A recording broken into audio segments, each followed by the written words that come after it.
Case ಮತ್ತೊಂದು breaking update ಬರ್ತಾ ಇದೆ. ಮಾತಾಡ್ತೀನಿ ನಿಮ್ಮನ್ನ ವಾಪಸ್. ರಾತ್ರಿ 8 ಗಂಟೆಗೆ ಪ್ರಧಾನಿ ನರೇಂದ್ರ ಮೋದಿ ಅವರು ಮಾತಾಡ್ತಾರೆ. ಜಗತ್ತಿಗೆ ಮತ್ಯಾವ ಸಂದೇಶವನ್ನ ಕೊಡ್ತಾರೆ ಮೋದಿ ಅವರು?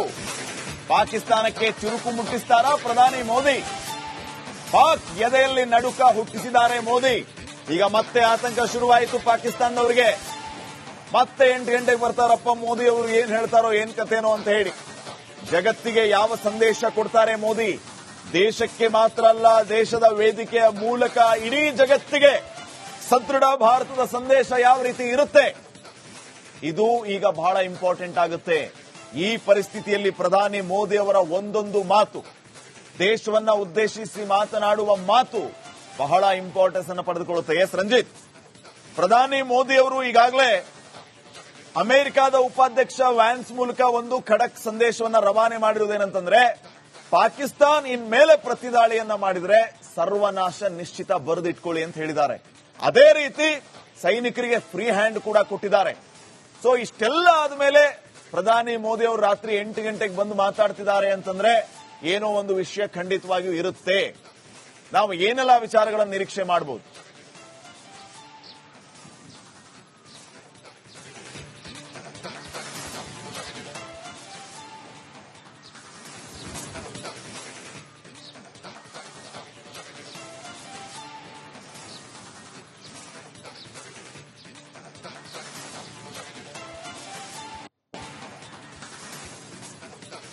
ಫೈನ್. ಎಸ್ ನಿಕೇಶ್, ಈಗಾಗಲೇ ಹಲವು ವಿಚಾರಗಳ ಬಗ್ಗೆ ಚರ್ಚೆ ಆಗ್ತಾ ಇದೆ. ರಾಜತಾಂತ್ರಿಕವಾಗಿ ಪಾಕಿಸ್ತಾನವನ್ನ ಬಗ್ಗು ಬಡಿಯುವಂತ ಕೆಲಸ ಈಗಾಗಲೇ ಆಗಿದೆ ಅಂತ ಹೇಳಿ. ಸೊ ಅದು ಮುಂದುವರಿಯುತ್ತಾ? ಅಂದ್ರೆ ಎಲ್ಲಿಯೂ ಕೂಡ ಕಾಂಪ್ರಮೈಸ್ ಆಗಿದೆ. ಸಿಂಧು ನದಿ ನೀರನ್ನ ಶಾಶ್ವತವಾಗಿ ಸ್ಟಾಪ್ ಮಾಡೋದು, ಶಿಮ್ಲಾ ಒಪ್ಪಂದದ ಪ್ರಕಾರ ಬೇರೆ ದೇಶಗಳಿಗೆ ಅನುವು ಮಾಡಿಕೊಡದೇ ಇರೋದು, ಕಾಶ್ಮೀರದ ವಿವಾದ ವಿಚಾರವಾಗಿ ಇದನ್ನೆಲ್ಲ ಪ್ರಸ್ತಾಪ ಮಾಡಬಹುದಾ ಮೋದಿ ಅವರು? ಖಂಡಿತ. ಇಲ್ಲಿ ಬಹಳ ಪ್ರಮುಖವಾಗಿ ಅಂತ ಹೇಳಿದ್ರೆ, ಪ್ರಧಾನಿ ನರೇಂದ್ರ ಮೋದಿ ಅವರು ರಾತ್ರಿ ಹೊತ್ತಿ ಬಂದು ಭಾಷಣ ಮಾಡೋದು ಬಹಳ ವಿಚಿತ್ರವಾಗಿರುತ್ತೆ. ಯಾಕಂತ ಹೇಳಿದ್ರೆ, ಯಾವ ನಿರ್ಧಾರ ತೆಗೆದುಕೊಳ್ತಾರಂತ ಹೇಳ್ಕೊಂಡು ಇಡೀ ದೇಶವಾಸಿಗಳು ಬಹಳ ಕುತೂಹಲದಿಂದ ಕಾಯ್ತಾ ಇರ್ತಾರೆ. ನೋಟ್ ಬ್ಯಾನ್ ಇರಬಹುದು ಅಥವಾ ಕೊರೋನಾ ಸಂದರ್ಭದಲ್ಲಿ ಇರಬಹುದು, ಎಲ್ಲವನ್ನೂ ಕೂಡ ನಾವು ಗಮನಿಸಿದ್ವಿ. ಇವತ್ತೇನಾದ್ರೂ ರಾತ್ರಿ ಬಂದು ಭಾಷಣ ಮಾಡಿದ್ರೆ ಡೈರೆಕ್ಟ್ ಆಗಿ ಪಾಕಿಸ್ತಾನವನ್ನು ಹೊಡೆದಾಕಿ ಬಿಡುವಂತ ಪ್ರಯತ್ನ ಕೂಡ ನಡೆಯಬಹುದು ಎನ್ನುವಂತ ಕೂಡ ಕ್ಯೂರಿಯಾಸಿಟಿ. ಯಾವ ನಿರ್ಧಾರ ತೆಗೆದುಕೊಳ್ತಾರೆ ಎನ್ನುವಂಥದ್ದು ಬಹಳ ಇಂಪಾರ್ಟೆಂಟ್ ಸಂಗತಿ. ನಾವು ಈ ಹಿಂದಿನ ಭಾಷಣಗಳನ್ನು ಕೂಡ ನೋಡಿದ್ವಿ. ನೈಟ್ ಬಂದು ಏನೋ ಭಾಷಣ ಮಾಡಿದ್ರೆ ಬಹಳ ಪ್ರಾಮುಖ್ಯತೆಯನ್ನು ಪಡ್ಕೊಳ್ಳುತ್ತೆ. ಇಡೀ ದೇಶದ ಸರ್ವಾನುಮತದಿಂದ ಆ ಒಂದು ನಾಯಕತ್ವದಲ್ಲಿ ನಡೀತಾ ಇರುವಂತಹ ಭಾಷಣ ಆಗಿರುತ್ತೆ. ಯಾಕಂತ ಹೇಳಿದ್ರೆ ಪ್ರತಿಯೊಂದು ಹಂತದಲ್ಲೂ ಕೂಡ ನಾವು ನೋಡಿದ್ವಿ. ಇವತ್ತು 8 ಗಂಟೆಗೆ ಇಡೀ ದೇಶವನ್ನ ಉದ್ದೇಶಿಸಿ ಪ್ರಧಾನಿ ನರೇಂದ್ರ ಮೋದಿ ಅವರು ಪಿನ್ ಟು ಪಿನ್ ಮಾಹಿತಿಯನ್ನ ಕೊಡಲಿದ್ದಾರೆ. ಆದರೆ ಇದರಲ್ಲಿ ಏನ್ ನಿರ್ಧಾರವನ್ನ ತೆಗೆದುಕೊಳ್ತಾರೆ ಅನ್ನುವಂಥದ್ದು ಬಹಳ ಇಂಪಾರ್ಟೆಂಟ್. ಯಾಕಂತ ಹೇಳಿದ್ರೆ ಈ ಹಿಂದೆ ಕೂಡ ಸಾಕಷ್ಟು ನಿರ್ಧಾರಗಳನ್ನ ಅನೌನ್ಸ್ಮೆಂಟ್ ಮಾಡಿದ್ದು ನೈಟ್ ಟೈಮ್ ಅಲ್ಲೇ. ನೋಟ್ ಬ್ಯಾನ್ ಇರಬಹುದು ಅಥವಾ ಕೊರೋನಾ ಸಂದರ್ಭದಲ್ಲಿ ಸಾಕಷ್ಟು ವಿಚಾರಗಳನ್ನ. ಜೊತೆಗೆ ಈಗ ಏನ್ ನಿರ್ಧಾರವನ್ನ ತೆಗೆದುಕೊಳ್ತಾರೆ, ಪಾಕಿಸ್ತಾನದ ವಿಚಾರಕ್ಕೆ ಸಂಬಂಧಪಟ್ಟಂತೆ ಡೈರೆಕ್ಟ್ ಪಾಕಿಸ್ತಾನವನ್ನ ಯುದ್ಧ ಸಾರ್ತಾರ ಅಥವಾ ಪಾಕಿಸ್ತಾನ ಇನ್ ಕೇಸ್ ಏನಾದ್ರೂ ಬಾಲ ಬಿಚ್ಚಿದ್ರೆ ಖಂಡಿತವಾಗಿ ನಾವು ಬಿಡೋದಿಲ್ಲ. ಈಗಾಗಲೇ ಸಾಕಷ್ಟು ಧ್ವಂಸವನ್ನ ಮಾಡಿದ್ವಿ ಪಾಕಿಸ್ತಾನಕ್ಕೆ ಒಳಗಡೆ ನುಗ್ಗಿ.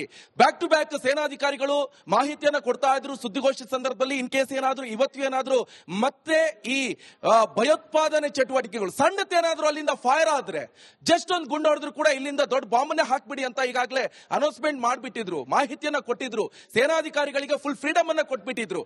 ಜೊತೆಗೆ ಈಗ ಏನ್ ಹೇಳ್ತಾರೆ ಎನ್ನುವಂಥದ್ದು ಕೂಡ ಬಹಳ ಇಂಪಾರ್ಟೆಂಟ್. ಯಾಕಂತ ಹೇಳಿದ್ರೆ ಸಾಕಷ್ಟು ಮಾಹಿತಿಗಳು ಕೂಡ ಬ್ಯಾಕ್ ಟು ಬ್ಯಾಕ್ ಅನ್ನ ತೆಗೆದುಕೊಳ್ತಾ ಇದ್ದಾರೆ. ಜೊತೆಗೆ ಜಸ್ಟ್ ಒಂದು ಆಫ್ಟರ್ನೂನ್ ಒಂದು ಮಧ್ಯಾಹ್ನದೊತ್ತಿ ಒಂದು ಮೀಟಿಂಗ್ ಅನ್ನ ಮಾಡಿದ್ರು. ಅಜಿತ್ ದೋವಲ್ ಇರಬಹುದು, ರಾಜನಾಥ್ ಸಿಂಗ್ ಇರಬಹುದು, ಸಾಕಷ್ಟು ಸೇನಾ ನಾಯಕರ ಜೊತೆಗೂ ಕೂಡ ಒಂದಿಷ್ಟು ಮಾಹಿತಿಗಳನ್ನ ಪಡೆದುಕೊಂಡಿದ್ದಾರೆ.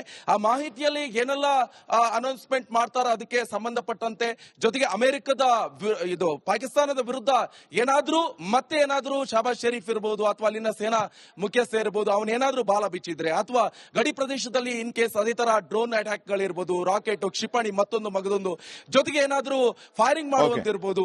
ಇನ್ ಕೇಸ್ ಏನಾದ್ರೂ ಯುದ್ಧ ವಿರಾಮ ಘೋಷಣೆ ಆದ ನಂತರ ಕೂಡ ಮತ್ತೆ ಬಾಲ ಬಿಚ್ಚುವಂತ ಪ್ರಯತ್ನ ಮಾಡಿತ್ತು ಅಂತ ಅಮೆರಿಕವೇ ಹೇಳಿರುವಂತದ್ದು. ಯುದ್ಧ ವಿರಾಮವನ್ನ 2 ದೇಶಗಳು ಘೋಷಣೆ ಮಾಡ್ಕೊಂಡಿದ್ವಿ ಅಂತ. ಅದಾದ ಮೇಲೂ ಕೂಡ ಕೇವಲ 3 ಗಂಟೆಯಲ್ಲಿ ಮತ್ತೆ ಉಲ್ಲಂಘನೆ ಮಾಡಿರುವಂತದ್ದು ಪಾಕಿಸ್ತಾನ. ಇದಕ್ಕೆ ತಕ್ಕದಾದಂತ ಉತ್ತರವನ್ನು ಕೂಡ ಭಾರತ ಕೊಟ್ಟಿರುವಂತದ್ದು.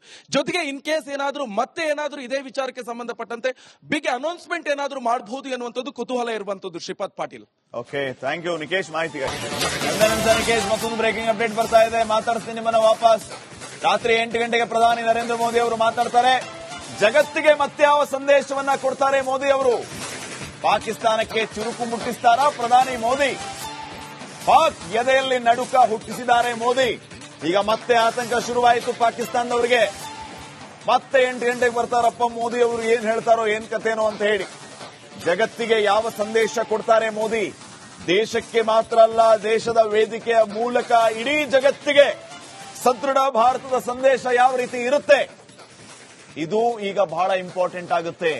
ಈ ಪರಿಸ್ಥಿತಿಯಲ್ಲಿ ಪ್ರಧಾನಿ ಮೋದಿ ಅವರ ಒಂದೊಂದು ಮಾತು, ದೇಶವನ್ನ ಉದ್ದೇಶಿಸಿ ಮಾತನಾಡುವ ಮಾತು ಬಹಳ ಇಂಪಾರ್ಟೆನ್ಸ್ ಅನ್ನು ಪಡೆದುಕೊಳ್ಳುತ್ತೆ. ಎಸ್ ರಂಜಿತ್, ಪ್ರಧಾನಿ ಮೋದಿ ಅವರು ಈಗಾಗಲೇ ಅಮೆರಿಕದ ಉಪಾಧ್ಯಕ್ಷ ವ್ಯಾನ್ಸ್ ಮೂಲಕ ಒಂದು ಖಡಕ್ ಸಂದೇಶವನ್ನ ರವಾನೆ ಮಾಡಿರುವುದೇನಂತಂದ್ರೆ, ಪಾಕಿಸ್ತಾನ್ ಇನ್ಮೇಲೆ ಪ್ರತಿದಾಳಿಯನ್ನ ಮಾಡಿದ್ರೆ ಸರ್ವನಾಶ ನಿಶ್ಚಿತ ಬರೆದಿಟ್ಕೊಳ್ಳಿ ಅಂತ ಹೇಳಿದ್ದಾರೆ. ಅದೇ ರೀತಿ ಸೈನಿಕರಿಗೆ ಫ್ರೀ ಹ್ಯಾಂಡ್ ಕೂಡ ಕೊಟ್ಟಿದ್ದಾರೆ. ಸೊ ಇಷ್ಟೆಲ್ಲ ಆದ್ಮೇಲೆ ಪ್ರಧಾನಿ ಮೋದಿ ಅವರು ರಾತ್ರಿ 8 ಗಂಟೆಗೆ ಬಂದು ಮಾತಾಡ್ತಿದ್ದಾರೆ ಅಂತಂದ್ರೆ ಏನೋ ಒಂದು ವಿಷಯ ಖಂಡಿತವಾಗಿಯೂ ಇರುತ್ತೆ.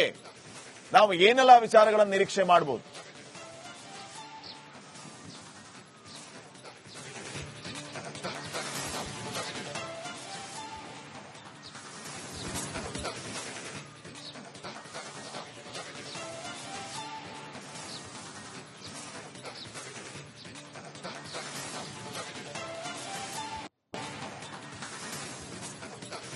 ಫೈನ್ ಎಸ್ ನಿಕೇಶ್, ಈಗಾಗಲೇ ಹಲವು ವಿಚಾರಗಳ ಬಗ್ಗೆ ಚರ್ಚೆ ಆಗ್ತಾ ಇದೆ.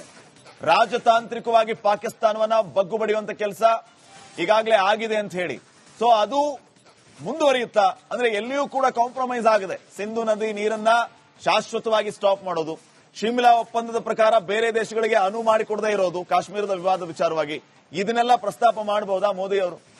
ಖಂಡಿತ ಇಲ್ಲಿ ಬಹಳ ಪ್ರಮುಖವಾಗಿ ಅಂತ ಹೇಳಿದ್ರೆ, ಪ್ರಧಾನಿ ನರೇಂದ್ರ ಮೋದಿ ಅವರು ರಾತ್ರಿ ಹೊತ್ತಿ ಬಂದು ಭಾಷಣ ಮಾಡೋದು ಬಹಳ ವಿಚಿತ್ರವಾಗಿರುತ್ತೆ. ಯಾಕಂತ ಹೇಳಿದ್ರೆ ಯಾವ ನಿರ್ಧಾರ ತೆಗೆದುಕೊಳ್ತಾರಂತ ಹೇಳ್ಕೊಂಡು ಇಡೀ ದೇಶವಾಸಿಗಳು ಬಹಳ ಕುತೂಹಲದಿಂದ ಕಾಯ್ತಾ ಇರ್ತಾರೆ. ನೋಟ್ ಬ್ಯಾನ್ ಇರಬಹುದು ಅಥವಾ ಕೊರೋನಾ ಸಂದರ್ಭದಲ್ಲಿ ಇರಬಹುದು, ಎಲ್ಲವನ್ನೂ ಕೂಡ ನಾವು ಗಮನಿಸಿದ್ವಿ. ಇವತ್ತೇನಾದ್ರೂ ರಾತ್ರಿ ಬಂದು ಭಾಷಣ ಮಾಡಿದ್ರೆ ಡೈರೆಕ್ಟ್ ಆಗಿ ಪಾಕಿಸ್ತಾನವನ್ನು ಹೊಡೆದಾಕಿ ಬಿಡುವಂತ ಪ್ರಯತ್ನ ಕೂಡ ನಡೆಯಬಹುದು ಎನ್ನುವಂತ ಕೂಡ ಕ್ಯೂರಿಯಾಸಿಟಿ. ಯಾವ ನಿರ್ಧಾರ ತೆಗೆದುಕೊಳ್ತಾರೆ ಎನ್ನುವಂಥದ್ದು ಬಹಳ ಇಂಪಾರ್ಟೆಂಟ್ ಸಂಗತಿ. ನಾವು ಈ ಹಿಂದಿನ ಭಾಷಣಗಳನ್ನು ಕೂಡ ನೋಡಿದ್ವಿ. ನೈಟ್ ಬಂದು ಏನೋ ಭಾಷಣ ಮಾಡಿದ್ರೆ ಬಹಳ ಪ್ರಾಮುಖ್ಯತೆಯನ್ನು ಪಡ್ಕೊಳ್ಳುತ್ತೆ. ಇಡೀ ದೇಶದ ಸರ್ವಾನುಮತದಿಂದ ಆ ಒಂದು ನಾಯಕತ್ವದಲ್ಲಿ ನಡೀತಾ ಇರುವಂತಹ ಭಾಷಣ ಆಗಿರುತ್ತೆ. ಯಾಕಂತ ಹೇಳಿದ್ರೆ ಪ್ರತಿಯೊಂದು ಹಂತದಲ್ಲೂ ಕೂಡ ನಾವು ನೋಡಿದ್ವಿ. ಇವತ್ತು 8 ಗಂಟೆಗೆ ಇಡೀ ದೇಶವನ್ನ ಉದ್ದೇಶಿಸಿ ಪ್ರಧಾನಿ ನರೇಂದ್ರ ಮೋದಿ ಅವರು ಪಿನ್ ಟು ಪಿನ್ ಮಾಹಿತಿಯನ್ನ ಕೊಡಲಿದ್ದಾರೆ. ಆದರೆ ಇದರಲ್ಲಿ ಏನ್ ನಿರ್ಧಾರವನ್ನ ತೆಗೆದುಕೊಳ್ತಾರೆ ಅನ್ನುವಂಥದ್ದು ಬಹಳ ಇಂಪಾರ್ಟೆಂಟ್. ಯಾಕಂತ ಹೇಳಿದ್ರೆ ಈ ಹಿಂದೆ ಕೂಡ ಸಾಕಷ್ಟು ನಿರ್ಧಾರಗಳನ್ನ ಅನೌನ್ಸ್ಮೆಂಟ್ ಮಾಡಿದ್ದು ನೈಟ್ ಟೈಮ್ ಅಲ್ಲೇ.